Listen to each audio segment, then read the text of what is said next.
What's up, Leo? How you doing? Doing good, man. How are you? Good, man. So before we start, everything that happens in this room that you say in this room is completely confidential, unless you tell me that you think you're gonna harm yourself or harm others. Other than that, I won't say anything outside of this room. And of course, the video that will go to Major Fraction. Agree with that?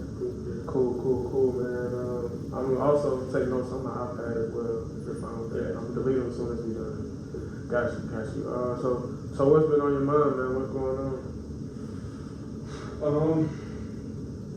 Yeah, I don't know. I guess so. I just like you kind of know about it for a while, but I just like I've always had this, not always, but as of like a year and a half ago, I got like an eating disorder, pretty much, and it's just been like it's been really hard to deal with, and I've gotten a lot better recently, maybe in the last year or so, but it's still there, and it's just kind of like.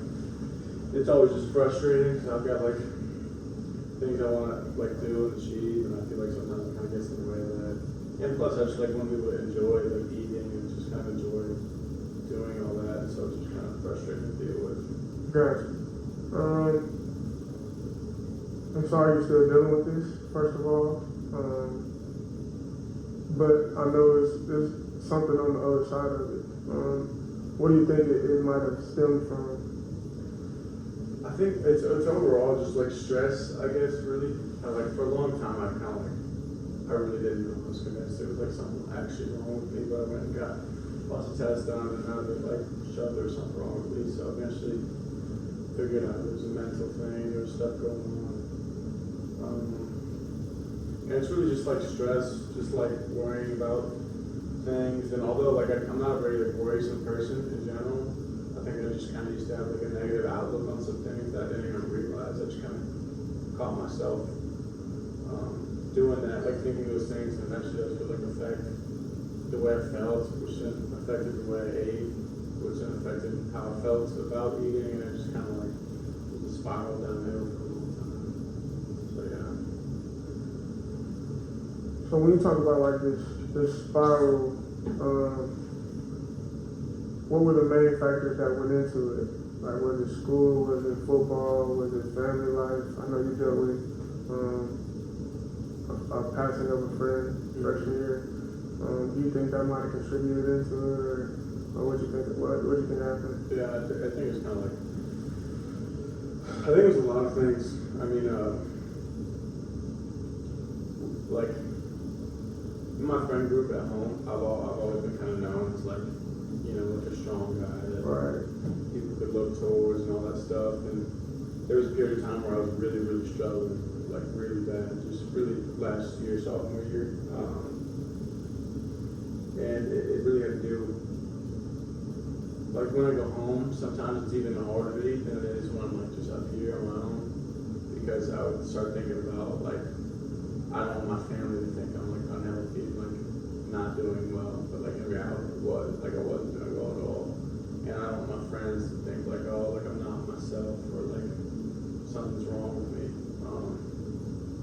And it was just kind of like the way I don't know, I guess that just kind of ends up making me think about it more and more, and so I'm overthinking about it, I'm trying too hard to eat, and then I end up getting sick and all that stuff just because I want to like be myself, but I'm really just like not. I wasn't at the time. I'm still not fully like obviously normal, but definitely been going in the right direction. But still, definitely something I still deal with whenever I'm with my family and eating out in front of a bunch of people. Like I want to have fun doing it, but it's just like it can be stressful for me because I can't eat much, or like I said, I can't eat much. I can, but I just struggle to because of the stress of that. So just to make sure like I have it clear, it seems like when you go home, you worry about what other people think, but that's not because of like how you want to be perceived. It's because of the role you used to have, like within your family, within your friend group. Am I correct? Yeah, I mean it's kind of just like I don't want them to see me not doing well. Like I don't want them to see me struggling with my mental health, or like struggling. And not necessarily because like it's not really an ego thing. It's more just like for my family's sake. Like I don't want them to see me doing like, because I know that'll make them feel bad for me. And it'll make my friends feel bad, and I don't want them to have to feel bad for me. I want them to still, like, look to me for things. And, although, like, they still do, and I don't, like, you know, they've always got my back, so my family, obviously, but I just don't want them to feel that way about me, and God feel bad for me, and stuff like that. So how do you truly feel about it?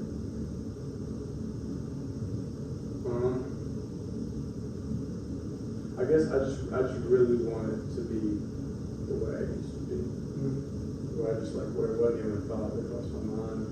And I was kind of just eating like a normal person and enjoying the time I spend, you know, doing those things. Because now it's like I almost need to go do something active or go do something to kind of like take my mind off eating so I can enjoy the time around people. But even like, my friends like to go out and stuff, and I used to like to go out with them. But now because of the eating disorder, I can't like really drink much, and it doesn't go well. I never enjoy it. But my friends kind of like still really want me to have a good time, so they want me to drink, they want me to do these things, and it ends up like really stressing me out. So I think like I just want to be normal and just like not have to deal with those problems anymore. Is there a really big problem with being abnormal though? Like, do you think the drinking problem is, like, is that something that we don't have to focus on? Like, maybe we can focus on like something else? Yeah. Because I think that might be an added stressor that you might not need, especially if you're trying to get better. Yeah. Because it sounds like you want to get back to the point where you're eating normally. So what kind of steps have you taken to get back to where you want it to be, or where you want to be now? Yeah. I think I kind of mentioned it a little bit, but I made a lot of progress in the past year. What exactly have you done? Like, So, have you seen different people? Like, okay. Yeah, I went to CPD up on like in Washington. Right. A lot last summer, and that helped me out a lot.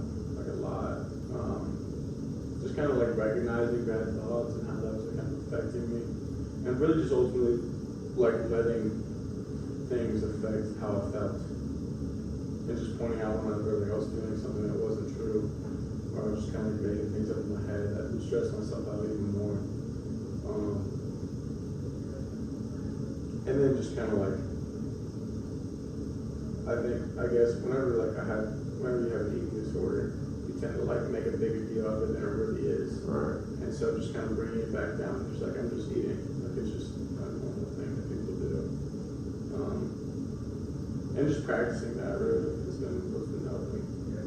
So, That's good, man.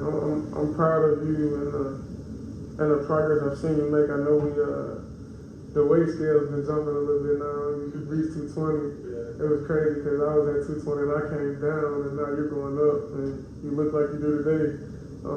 So that's a great thing for you.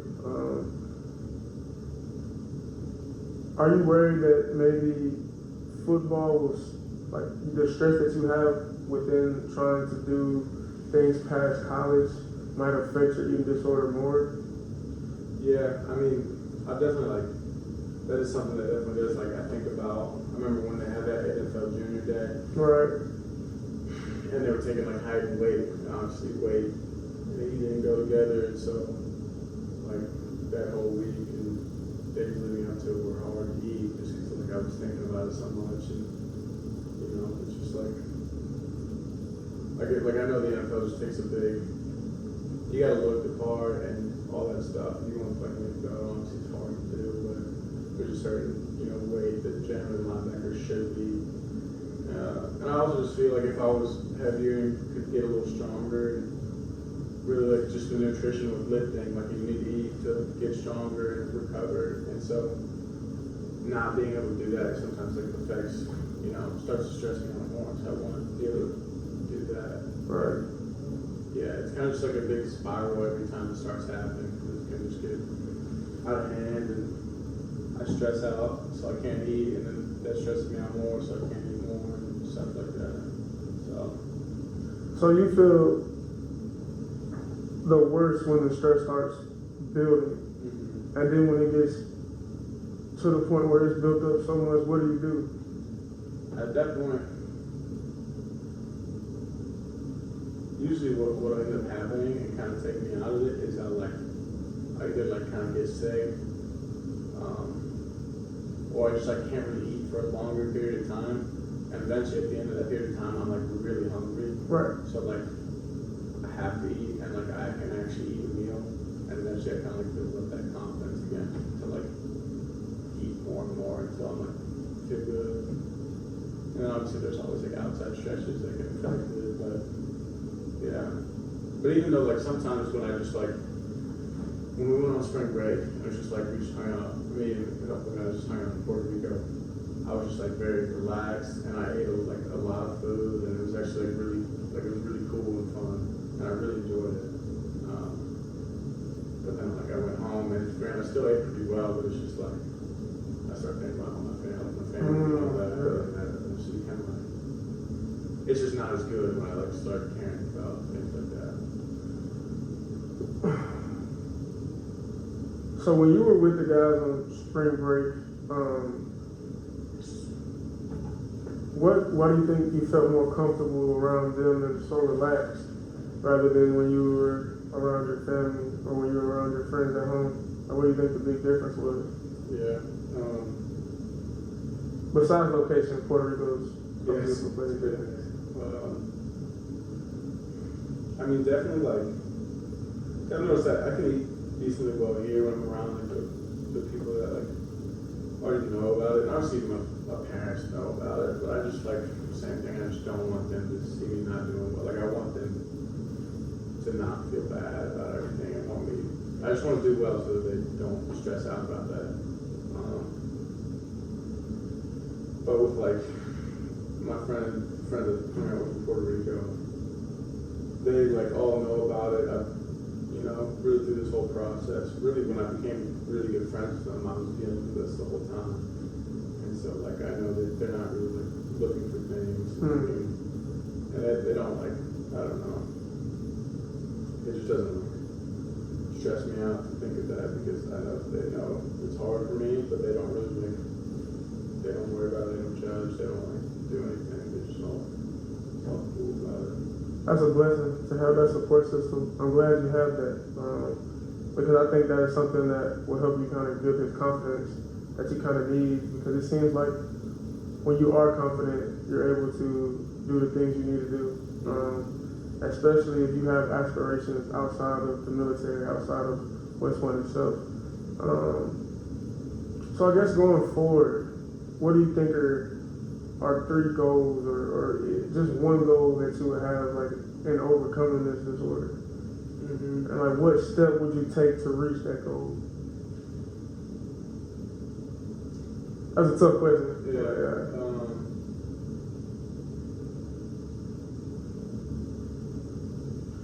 I think just to not let actually it's kind of a hard goal to objectify but just to not let eating disorder ultimately affect my happiness about being here and being around these people, and eventually when we graduate, I just don't get me wrong, it's been a part of my journey, and I've seen myself grow a lot in the past year and a half dealing with it. But just kind of look back on it as what I learned from that in a positive light.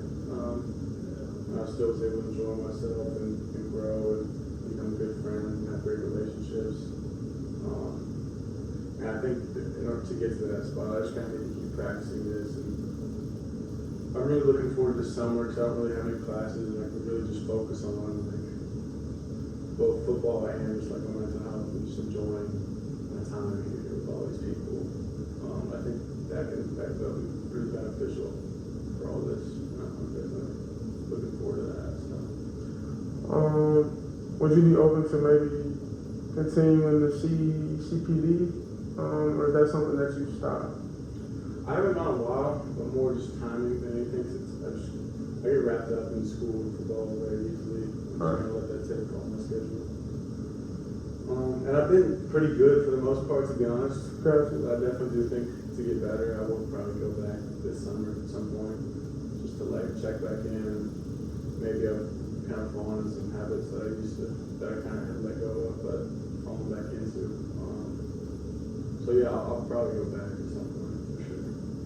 What's your goal weight? I can't see you playing at more than 220, but if you want to do that type of thing, what would be your ideal weight? I feel like if I'm 225 to 227, as long as I can still move, because I feel like as long as I get bigger, Right. but like I'm also like I'm getting stronger and stuff like that, like I'm not just like Not dead weight. Yeah, right. So I'd love to be that, just to make me feel good and more confident about playing. So I guess like the biggest thing we need to do is really build confidence in all aspects. Yeah. That's good, man.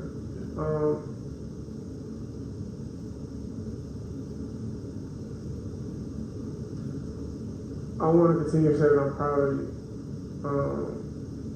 Not just being, I know Leo Lowen. You know what I'm saying? I've seen Leo Lowen grow to the man he is today, and I'm very proud to know him. And I know that he didn't let this disorder define who he was.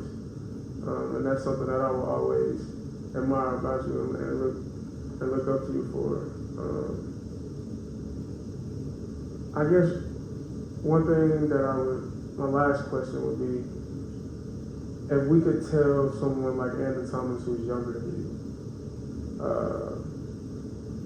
something pertaining to this situation, what would you tell them?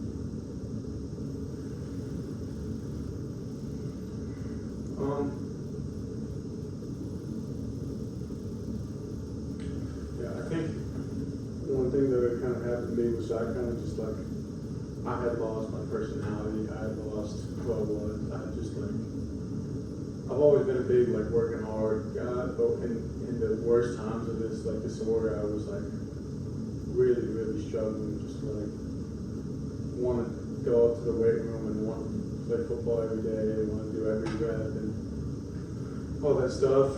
And I know like, speaking of the younger guys who want to like get better and work hard at it, it's kind of just like, the thing that got me through it was just like my identity. It's like, regardless of who I was, like I used to sometimes, like I would look in the mirror and I'd almost break down, like crying, just because like, it was so hard to look at myself in the state that I was. But I would just say like you don't have to quit. Like that's who I am, like I don't quit. And like I was like second team at the time, but I had goals to be first team. So regardless of how bad my legs would hurt, my body would hurt, I would be the one who ran the hardest to the ball. And just kind of like have an identity, and no matter what, through thick and thin, like you're gonna go through hard times where you might lose yourself, you might be on top of the world. Regardless, like you gotta stick to your identity and like don't get too big and too cocky, but also don't get too down on yourself. Like you gotta know who you are. Just be confident, man. Don't hurt. I like that. So, first of all, I want to thank you for just like being open with me, man. I know you got a lot going on with this project tomorrow. So we did talk about, the disorder and, how that has affected you. But we also talked about the confidence that you can gain throughout this process. And I made sure that you know that I'm proud of the man you've become, and I hope you keep developing to become that man that you want to be. We also came up with some plans going forward. Make sure you doing what you need to do.